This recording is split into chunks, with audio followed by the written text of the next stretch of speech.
Alright guys, TacticalRab back again today. Hope you're all doing well and enjoying your day so far, and certainly Clayster has been a hot topic of discussion as of late. What team is he going to be on going into next season, if any at all? But he also mentioned that this year he got 4 offers rejected, largely due to the organisation itself, New York subliners not wanting to give him elsewhere. Apparently he's going to tell the story relatively soon, but also raising his frustrations about the snaking that has been rather prevalent this season. Very much enjoyed your thoughts in the comment section below. Hit the like button if you enjoy. Subscribe if you're new as always. I greatly appreciate it. Really upset the channel. Thank you very much indeed for doing that one. Some serious meme potential, I'm pretty sure, right here from the Boston Academy. Currently, I guess, getting underway around about when this video goes live for the for the Challengers last chance qualifier for the World Championship going on over the coming days. As Doug says, tomorrow, that being today, could be the last day of Vanguard for Boston Bridge Academy. If you told me I'd be out of the league with nobody to team with halfway through Challengers, I wouldn't know what to do, honestly. Thank you, Adam Morrison, and the Boston Academy guys, for trusting my vision. I won't let you down, he says. Good stuff. I hope they can keep this up going into next season as well, but of course wishing the best for Doug and everyone else competing to try and get to the Challengers champs in a couple of weeks time. Speaking of the actual World Championship, Donny 10th is going to be out there, of course. Didn't qualify unfortunately, but he's going to get out there to LA,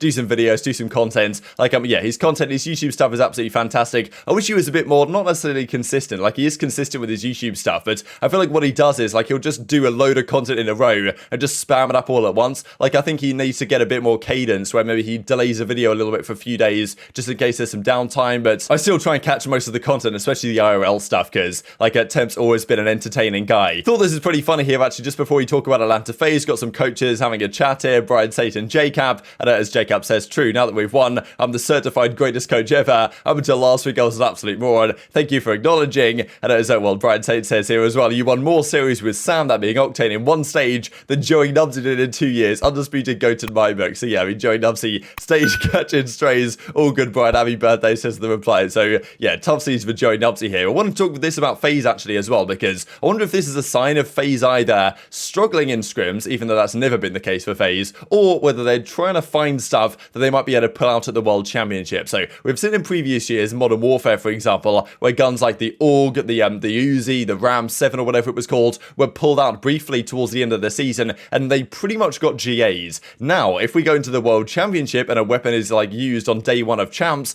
it's highly unlikely the pros are realistically going to be able to GA it by the end of the weekend. Now, as Arcitys says, coach is seeing me use the STG and then retiring it 2 days later. So the STG, of course, at this start of the game, it was kind of wondered, is the STG the better AR? Is the auto the better AR? What actually is most viable? And it felt like early on, because a lot of people, of course, coming from World War II, where the STG was pretty much the dominant AR at the end of that game, people thought, okay, yeah, the STG, that's the gun to use. Turned out the auto was the better one. Now, Arcitys apparently has been trying it. So either, they've been struggling to find their groove, which seems unlikely, or it's kind of okay, Arcitys and the FaZe guys are experimenting with anything and everything to try and give themselves a leg up at champs. So they can pull out a weapon that people aren't expecting that might give them an advantage, right? As Octane says, he was hitting for 1 day. It's I'm guessing, FaZe was scrimming up against Los Angeles Thieves, and Arcitys was going off with the STG, and Thieves hang on a second here, lads. Are we gonna have to start using this gun? And then maybe the next day, it didn't work out rather so well. As Clay says, it hits until it doesn't. I went through this at the beginning of the year. So that's kind of classic Clayster, trying out everything at the start of the year to try and get an advantage, always good at this type of stuff, and he reckons, yeah, the auto was probably just the way to go anyway. But even if the STG isn't the way to go for FaZe, is it possible they found another weapon,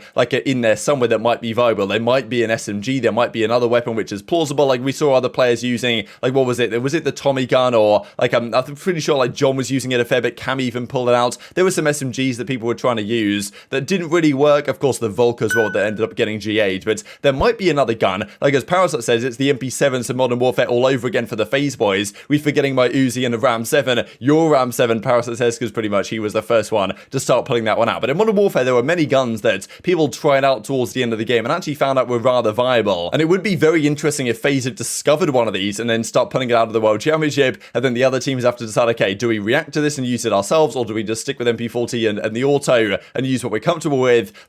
Probably FaZe just trying to exploit everything they possibly can to get a leg up going into the World Championship. Let's talk Clayster then, right? So next season, there's been many talks, okay, who's Clayster going to team with? Is he going to be anywhere?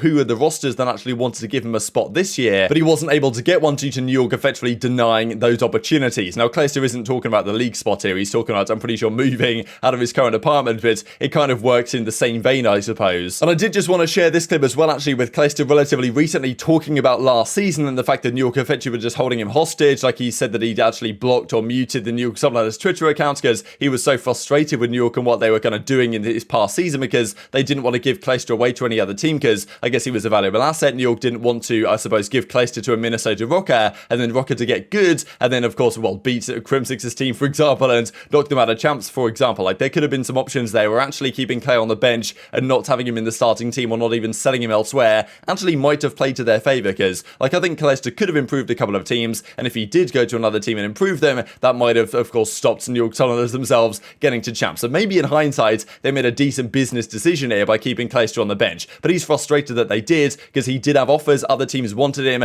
Like, you'd imagine that Rokkr and Attach might have been one of those teams. Who knows what happens with those organizations next season, but he's saying right here that, well, once he's released from his contract officially in a few weeks' time, I think after champs, he'll officially be a free agent again. Then he's going to tell all about the stories and the frustrations that he's had this last season, and the teams that wanted him, but at New York Subliners denied. I could have been on 4 different teams this year, guys, if I wasn't under contract or I didn't get cucked. All right. Since I've been benched, I've had 4 different teams ask me to be on their team, and I got cucked hard. I'm not going to talk about it for another month, but it's been a very demotivating year. Who wants to come out with me? I'll say the least, bro. I can't choose a class. I can't wait to tell you guys all this stuff that's happened, dude.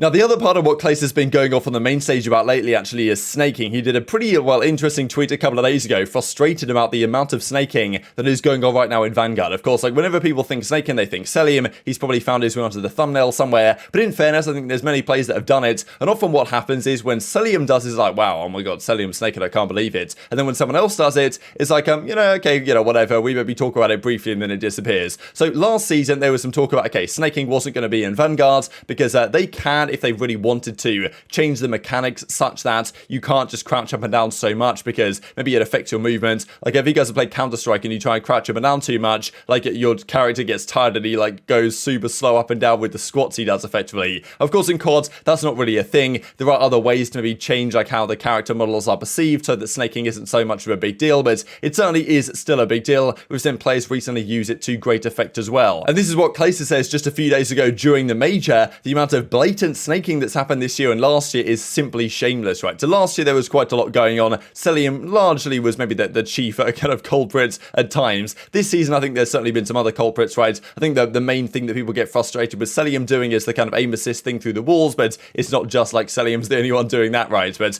snaking, of course, is a topic from now and again. There was a couple of key examples this past weekend, and even Sinter's not happy about it at all. He was playing a match against Capsidol, sees Caps maybe doing some snaking, and, was pretty frustrated as well. So yeah, Clayster saying, look, the blatant snaking is unacceptable, it's absolutely shameless. Is he saying it shouldn't be allowed, or however exactly you deal with that, or is he just saying, well, look, fair game, but it's kind of shameless, these guys are just doing it, well, however much they want? He picked it up, Wait, hold on, down. Yes, no cap, he's entering.